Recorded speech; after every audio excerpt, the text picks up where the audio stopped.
Have yourself a merry little Christmas. Let your heart be light. Help next year our troubles to be out of sight. I won't be home for Christmas. You can plan on me. Please have snow and mistletoe and present by the tree. Oh, the weather outside is frightful, and the fire is not delightful. Seems we've no place to go. Let it snow, let it snow, let it snow. So this is Christmas, and what have you done? Even if you want, Neither you own, is not over. and you want just begun. So happy Christmas, Is not over. I hope you had fun. Even if you want, Then here is the deal, is not over. the old and the young. Very Merry Christmas and Happy New Year. Let's hope it's a good one without any fear. War is not over, even if you want it. War is not over yet.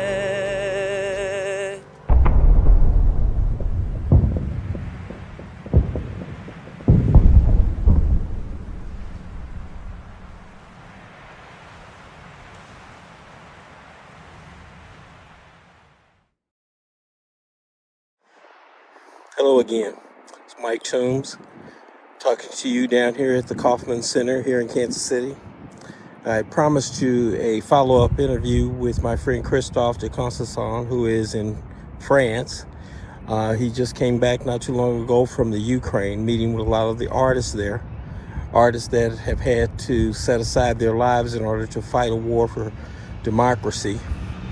At the very beginning of this video, you saw a lot of those artists dressed in fatigues, singing Christmas carols,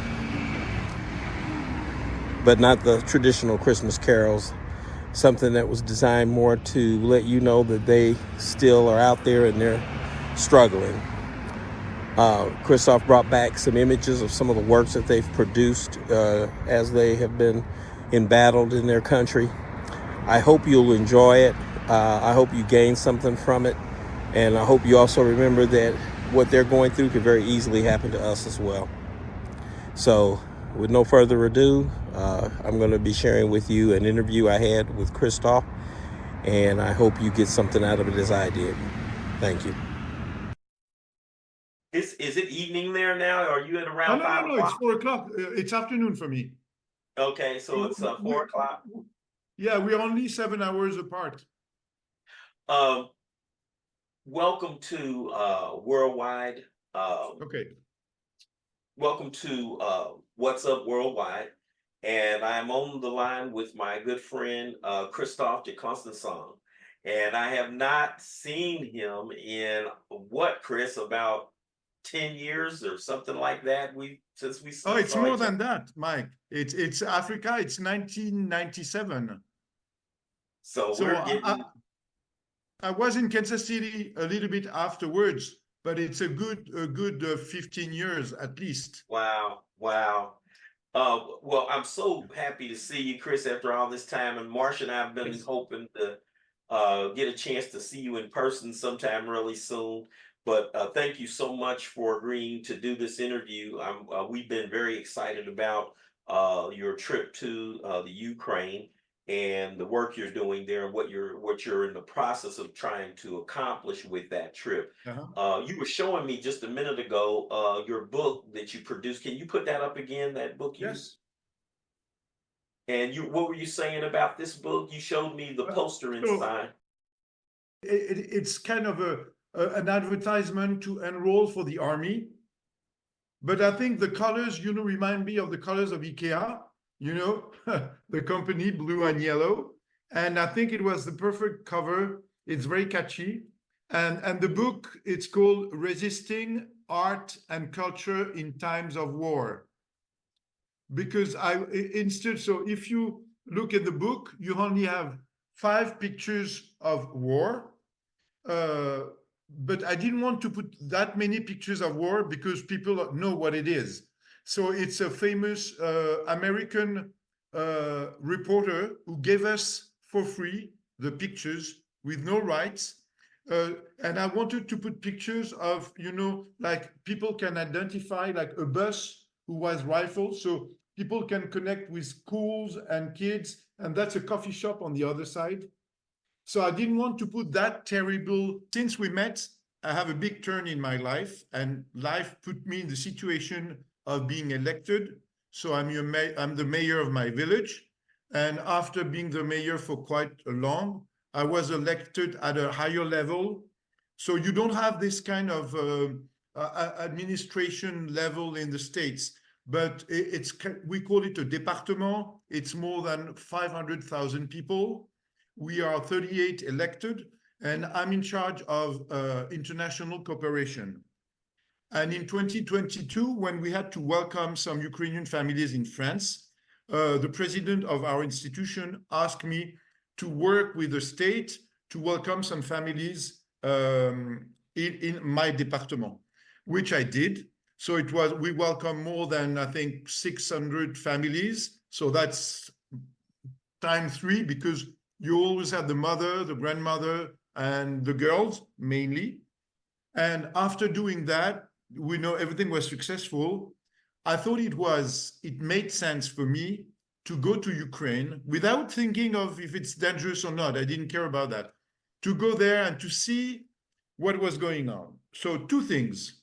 As you know me, you remember that I was in Cambodia in times of war in 1979, 1980. And I was 23. I couldn't do much. And after, so many times when I was in Africa, you had genocide in Rwanda, then you had genocide in Eastern Europe. So always this process of violence and war coming back. And I say, now at my age, I am in a situation with more power. I can't, look at that without doing nothing. It didn't make sense. And, being elected and everything, it's nothing. If I want to give a meaning to my life, I have to go deeper and do things. So my will at first was to go there. So by talking to some people, I had a young student who is making a very famous cinema and photographer school in France, and asked me if he can come with me. And I said, that's perfect, because I want to do a book and a documentary on art and culture in times of war, because in Ukraine, you have a lot of famous artists. One of them is Banksy, who went to Kiev as a support to do some murals here and there in Kiev. And I thought did he do some of the murals, the photos that you sent me? No, the one of Banksy, everybody knows about him, but the one of Banksy, it's this one. Okay. You remember that, okay? Yeah. And here and there, when you walk in Kiev, you have artwork everywhere. So Kiev was invaded by the Russians, but they kicked them out. And now they have a new way to resist. So I said, I want to go. Of course, when you want to go in a place where there's a war, the embassy said, no, it's too dangerous. You can't. Of course, that's not something that you tell me, because I'm this kind of person. When you tell me no, I will go. So I took this young guy with me. So you take the plane to Warsaw in Poland, and then you take a bus for 17 hours to go to Kiev. So before leaving, I tried to have connection with the Ukrainian embassy in Paris, with people in culture in Kiev, which they did, but connection is so long that when we finally reached Kiev, I mean, they reacted a few days afterwards. But I wanted to take that long bus road to get in this country. And the first thing we see is cemetery full of new graves, full of blue and white flags, of flowers. And those places were bombed, but now the Russians were not there anymore. So it's a long, but there's a lot of stops. How long did that bus ride take? 17 hours. Oh, 17 hours. So there are some stops. And what was very moving is that in those buses, you only have the women who left, who are coming back to see their husbands and the son, and then they go away to Poland, Hungary, everywhere. And at the bus stops, you always have the men with huge bucket of flowers.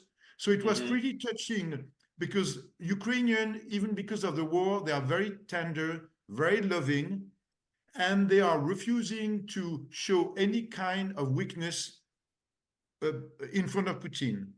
So you have several stops, and people talk to everybody. Most of them speak English, most, not everyone, but most. And luckily, you know, I learned Russian, even if Russian is not up to date in Ukraine, but I can read everything, so I was not completely lost. right. So then, you know, we landed in Kiev, so that was in May 2023. So we stayed 3 weeks, and it was the first time they had a very tough winter. So it was the first month where you started to have some cars in the street. So we started to visit, you know, the Chernobyl Museum, and we walked. I mean, it's the oldest European capital.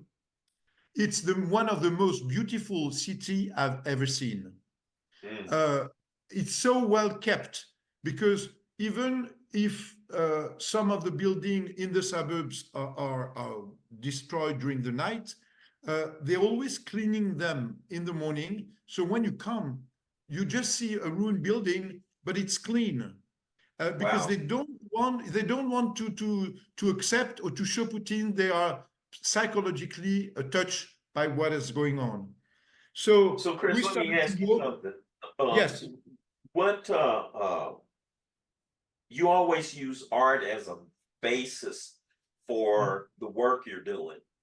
Even in Burkina, when you were doing the work in Burkina Faso, you worked through the arts to provide opportunities for the people who lived in very difficult conditions. And so what made you decide to take this effort of using art as a tool to work with the people there? What was your inspiration for that? Because two things. It's that as they don't fight the people in Kiev, the only way for them to resist, because it's in the Donbass is in the east part of Ukraine. The only way for them to resist is first to participate to the economy. So restaurant, coffee shop, everything is running, and they all giving 25% of their wages or income of the company to the war effort. And secondly, on a daily basis, opera house, theater, concert takes place for free, so people can change their mindset. And they need, you know, the complexity of the situation is that Ukraine, because of the USSR, are always thought as a part of USSR, but mostly like Prokofiev, Gogol, a lot of famous artists that we think are Russian are in fact Ukrainian. So I understood that before leaving, that if we want to support them in the right way, that matches what they are expecting from us and not us projecting on them, is to help them to bloom their culture, the old one and the new one. So this envy they had matches with my vision of trying to turn around the fact of the war, instead of showing images of war and the sadness of war, to see how can people react and be positive even in a very dangerous atmosphere. Plus, it touches. Go ahead. What were some of the challenges you faced in the time you were there? I mean, what were some of the biggest challenges you came up against? Funnily, now with all the technology that you have, you can't be lost in Kiev because, with the mobile, you can always find your way. So that's one of the advantages. Now, what was surprising is that when you had alarms, I mean, all day long, you have drone alerts, missile alerts, and it's very funny because it's on your phone. So you have a system, you have 3 times an alert from the government because the Russians are trying to spy that. And we were in a park having lunch. I mean, beautiful park and a lot of flowers. And we had some alarms. We can see the siren, and nobody was moving. So we started to say, it was the first, they said, what do we do? Do we wait or do we go down? And we decided, I said, well, if they don't move, we won't move. And people were playing chess and everything. So it was a very big shock to see them that in peace or determined not to show any fear. That was something we get straight away the first day. Only the elderly people go down in the subway with the teachers and young kids. So they have subways like they have in Russia in the 50s. So very well designed, very profound. And so they were doing classes down there. Wow. Until the time the alerts are ending. But some of the alerts were, lasting more than 7 or 8 hours. And so you would have to, when you heard these alerts go off, you wouldn't know if a missile was going to drop on you, but pretty much they made the decision that they were going to just sit through it and not worry about it, and whatever happens, so to speak. Exactly. And so 2 things. The purpose was to do a documentary and the book that I showed you, and also to hang a banner. So that was a part of a Michael Toombs, interactive work that I've done over there. So I printed a banner with the reproduction of their Statue of Independence. On the top of it, I put 2 quotes of famous French author on the importance of culture and on peace. And below it, I put all the names of the villages of my department who have welcomed some Ukrainian and the numbers that we have welcomed. But as it's wartime, you're not allowed to do any happening on Maiden Place. So I managed to find some soldiers and everything. We meet the next day with a ladder and a staple to put it. So next day we met. Very quickly, we fix it. So it's on the main place of Maiden. And suddenly the army came and they say, what are you doing there? And I said, well, can't you see? I say, but it's forbidden. You need authorization from the military and everything. And I say, well, no, I'm coming from France, blah, blah, blah. And so, I say, what can I do to support? And at every corner in the street, you have boxes when you can drop some money that goes to the army. And I say, if I give money there, will you leave it? And he said, of course we will. So we fix it. And I'm going to tell you something very funny, because that specific day, we were on Maiden Place, and there were a lot of missiles on the top of that place. It's a huge square. And there was a French... they were flying over? Oh, over. Well, you can see them when you hear them. And that specific day, images of that day were shown on the French TV.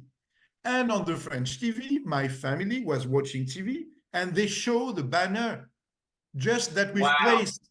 So they text me, say, Christophe, we just saw the banner on TV. So it was very strange. So the banner, when I came back in November, is still there. So a lot of tourists saw it, and it was worldwide, coverage, yeah. Yeah. So that was the thing. Let me ask you this, Chris. How long did you stay? We stayed, for the first day, we stayed 20 days. Okay. Because we wanted to meet maximum of people. We went to, underground festival, because they really need the new generation. Plus, it's a very young it's a very young country. I mean, 50% of the population is between 18 and 35. Okay. So they're all under stress. I mean, all the students, everybody is under stress because, you know, Yeah. think of trying to get exams, to go to school with the fear of having missiles, you know, crashing in your building. It's something very hard. So they need to change their mind. So you have a lot of cultural event underground. So we went through, so we wanted to stay the maximum, to see the maximum of paintings, of artwork, of murals. I met some directors, playwrights, authors, and talked to them. So to make links with theater people here in France, and talk to them of what kind of theater play they need to write now, what kind of novel. Do they speak about the war, or do they try to change people's mind in making, you know, more soft stories and everything? So we needed to stay that long. And then when I came back in November, I stayed 12 days, but this time I was just by myself. Okay. So you basically been there roughly 30 to 35 days or so. Yes. And so after, yeah, just to finish, after, so we took the pictures and everything. And after the first trip, I talked to people from the government, and Madame Zelenska, so Vladimir's wife, had the promise to get some funding to build 100 centers to cure people from post-traumatic shock after the war. You know, women who are raped by soldiers, children, elderly people, soldiers. But the war is still on. So on the plane back, I said, well, I'm going to propose them to have something mobile, like a double-deck bus with art therapy at the first floor. And on the upper floor, some real therapists with 3 or 4, and they will tour on a regular basis in war zone. So it's more fun to go in a bus to solve your problem and your the stress than to go in something that look too medical or too official. Right. And the bus can be designed in a funny way, so it's kind of happy. So I made a non-for-profit, which is called Art of Peace. That's the name of the non-for-profit who will carry the project of the bus. And so by mail, we exchanged, and I talked to the people of culture, to the health department, and they say it's exactly what we want. Because they have the therapist, they have the bunch of artists who have been trained for these specific cases of people in war under shock. Wow. So the purpose of the trip in November was to meet the people who will handle the project locally. Wow. What are some of the takeaways that you take from this experience? What after you've had some time to reflect on the situation, the war, the art trying to be produced, helping the artists to find ways to develop their voice so that they can create opportunities to help the people, being a part of a movement to get them to kind of reflect on those things on your own. What are some of the takeaways you would like to share? Even whatever the age you are, you always learn on yourself. So you always have to push your limits, and you're always stronger than you think. And I think when you do good, nothing bad can happen to you. That's the first thing. Second thing, I learned from them dignity, resilience, joy, humility, and determination. I learned from them that we people, you, me, everyone, we have the politicians, we have realpolitik, geopolitik, but we people, we can make things. And that's something people don't get, but we have much more power. We connect to everyone very easily when we stay at this level to care one of each other or for each other. It's not dumb and stupid to say that, but I think it's what I learned from them. And when I returned in November, I was because the war was starting again. nobody in Kiev in terms of foreign people. But when I went back to the same coffee shop, all the waiters recognized me. And at the end, they told me that they were collecting money to offer me the meal because I came back. So what I learned is that, you know, we can't, one of the art gallery girl that interview in the book, she told me that, you know, the war, it's not some images on TikTok. It's a genocide. So we can't just accept, we can't get used to images of war, we can't accept the suffering. And in the case of Ukraine, the fact that against all international laws, somebody invade a country and killed and nearly crashed all the villages. When I was in May, I went out of Kiev to see Bucha. Bucha was one of the first city that was completely destroyed. I mean, when you see that, I mean, you understand the madness of the guy. So it's more, it gives me strength to be stronger here, to convince people and not to have, you know, in France, people always like to talk. So they all stay in their coaches and say, well, do you think that they're going to win or not? And I say, it's not the case. I mean, it's a genocide. What can we do to support? So that's one of the reasons I made the book, because we made a GoFundMe page. But I think when people have a book, and I see the reaction, because the book was published on February the 24th, which is the day of the invasion, and people connect with the pictures because you see how beautiful is this city. And when I was there on the first day, we had a missile who crashed maybe 300 meters from the hotel. And I really thought our building crashed. So I jumped to the window to see if it was us or not, but it was just facing us. And I mean, I was really, I don't know, I was kind of in levitation on my bed at the moment of the bombing because of the power of the bombing. But the next morning when we went there, it was clean. The firemen were there, and you can see, except the building that has been crashed, but it was perfectly clean. So, you know, what I learned is this notion of cleanliness. They don't want to show any sign of weakness. And when we are in the Western world, where very quickly people are put their head down and everything, over there they are proud, and they just don't want to, they are determined to win, even if they are losing a lot of famous artists. And as you are an artist over there, which is sad, is that to show the example to the new generation, a lot of their famous painters, writers were killed at the front because they want to show the example, and most of them were killed. So, but they want just to show people that they have to enroll for the army. So doing something on culture and to support that, I know it was touching them.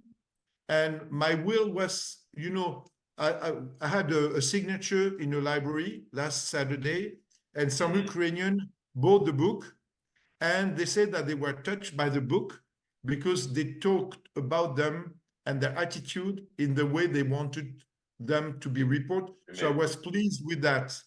But the pictures are done by Felix. I mean, he's a great photographer. We had 3,000 pictures. So it was hard to choose to make. And I'm going to show you one, because there is a famous Brazilian artist who had painted, because I know you are a very artsy guy. And so this picture, it's only bullets that have been assembled. And it's, I don't know how many. And it's in front of the Opera House. It's a ballet dancer. And it's only bullets glue one to each other. Yeah. So you can fall on that. Some amazing thing. And you remember when the attack started, you had, I think it was an American guy who played piano during the bombing for 3 minutes, and the piano is still there. So we took a picture of the piano. For example, you have some of the sculptures who are protected by sandbag, so the Russian can't destroy sculptures or artwork referring to Ukrainian personality of history. That's why it looks this way. They cover them with sandbags to protect. So Wow. it comes to another artwork because behind that, it's a very classical bronze sculpture. So everywhere, and this one, you just have the head that's Dante, the famous writer. And so they kept his head out of it. So you see an unexpected thing everywhere. Yeah. Chris, before our time runs out on our recording, Yes. Could you share with us again your GoFundMe account information? And then also we want to see the book again, and you might tell people how they can acquire a copy of the book. Okay, so what do you want to do? Do you want me to send you the link and then you can put it? That would It be would great. better. Yeah, send that to because me and then I'll post it. Yeah, the book can be ordered by link, so it's very easy. And the people who are selling the books don't take any commission on it, which is very important for me. I mean, so with friends, we have founded it, but 95% will go for the bus project. And the purpose is to have the bus leaving, let's say, end of May, so we can give it to them. And if we have more money, then we can have 2 buses. That's the goal. And so, I think, so the goal is to produce the bus you talked about earlier, where they can come on and do various kinds of art therapy, and then on the upper portion of the bus, they would actually be able to have actual therapy being, or not actual therapy, but having psychological therapy or whatever they need to help them get through some of the trauma. Because just to finish, the last day of my stay in November, I was in the main circus in Kyiv, and they just got back 400 children who were kidnapped by the Russian. They do that. They kidnap young Ukrainian to brainwash them and send them back. And it was the day where they meet their parents after 9 months. I mean, those kids were pale, like, I don't know, white pale. They couldn't have any emotion or hug their parents. And during the time of the circus show, they didn't clap, they didn't smile, they didn't laugh. So they need psychological support. And that's a real need. So we have to support them in that way. This last couple of minutes that we have, is there anything that you would like to share with people who come on the platform to listen to this conversation? Is there anything you want to leave them thinking about this whole experience you had and what you were trying to do? Is there something you want to say? Well, it's very difficult because in America, you're so far away from this reality. But for France, it's 3 hours by plane. If we took plane from Paris to Kyiv, it's very close to us. So just don't get used to war. Never accept 1 second that thought in yourself. And I know you're going to have some major elections. Listen to your heart and don't go to the people who have only violence in their heart. I mean, we have to build peace, and not that many candidates are ready to do it or have this notion of human being. So I think in America, it's just to support the people who work for peace and don't go to dictators and mad people. That's the main goal. And plus, I mean, if they get the book, maybe after that, I will be able to send the documentary. Their support, I mean, it will be great for me to also have the support of America, because that's something I carry to the people in Ukraine. And I'm still have your painting that you've done with JFK and Zelensky. It's here in France. So I will bring it back the next time. And then because this project has a major and a bigger impact, then I'll manage to give it hand in hand to Zelensky, because I know his wife is behind our project. Oh, thank you so much, Chris. I appreciate that. I want to thank you for taking time out of your busy schedule to go online with me today. I hope that this will generate some interest and some support for what you're doing. And if there's anything that we can do, we'll probably reach out to you again in the future and see if we can't do another one of these. Chris, thank you so much for taking time. No, it was great to see you. This is brought to you by Kansas City Business Association, working to improve our community.